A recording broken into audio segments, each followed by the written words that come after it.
I get it. When you start scrolling through laser cutting accessories, everything looks sleek on the listing photos, but the moment you hook it up to your machine, the promise can feel like a letdown.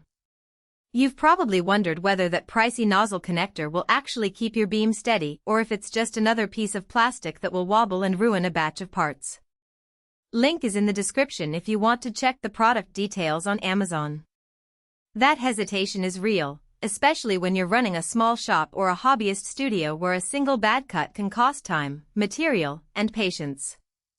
What I've learned from digging into forums, watching a few build process videos, and talking to a couple of folks who actually run fiber laser cutting rigs is that the nozzle connector for the version 2.0 F200 head isn't just another adapter. It sits at the very point where the laser exits the fiber and meets the cutting nozzle, so any misalignment or instability shows up instantly as poor edge quality or inconsistent cuts. In practice, that means the connector's tolerances and how it holds the nozzle in place are the real deciding factors, not just the marketing buzzwords like high accuracy or excellent performance. First, let's talk about who should consider this connector. If you already own a version 2.0 series laser head and you've been swapping out nozzles to fine-tune cut widths or to move between different material thicknesses, this part is built specifically for that series, so you won't have to worry about mismatched thread sizes or adapter plates. It also makes sense for anyone who runs a production line where downtime is costly because the connector locks in place with a snug fit that reduces the chance of the nozzle shifting during a long run. For a small batch workshop that does occasional cuts on thinner sheet metal, the connector is still a solid choice.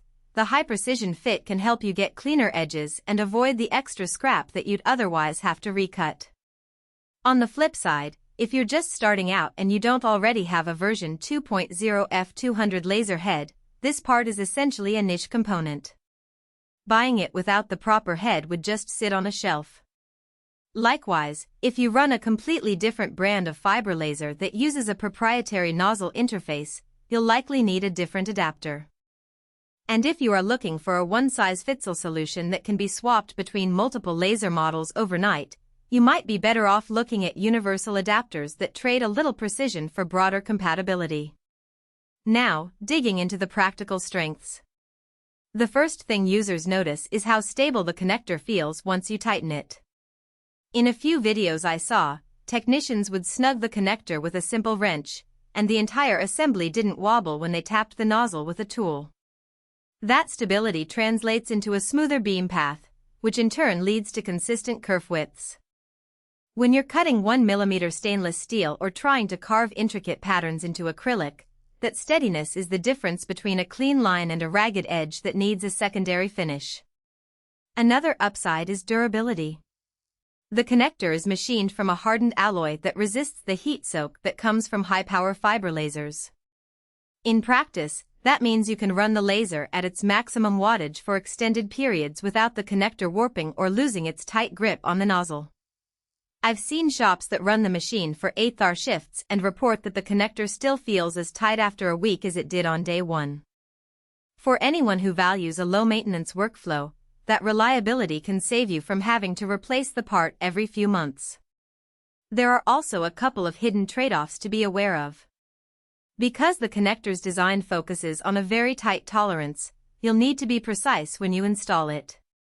If the threads aren't cleaned properly, or if there's any debris on the sealing surface, you can end up with a slight misalignment that shows up as a microgap in the cut. That's not a flaw in the product itself, rather, it's a reminder that the whole system benefits from a bit of routine maintenance. A quick wipe with a lint-free cloth before each changeover goes a long way. Another practical weakness is that the connector doesn't have an integrated coolant channel. Some higher-end laser heads route cooling fluid through the nozzle itself, and while the Nozzle brand connector can handle the heat from the beam, you'll rely on the external cooling setup of your machine. If you're pushing the laser past its typical operating range, you might notice the connector getting warmer than usual, which could affect the longevity of the seal over time. In most standard operating scenarios, cutting mild steel, aluminum, or plastics up to the recommended wattage, it's not a deal-breaker, but it's something to keep on your radar if you plan on extreme usage. Let's paint a quick picture of a real-world scenario. Imagine you're a maker who regularly fabricates custom brackets for robotics projects. You need to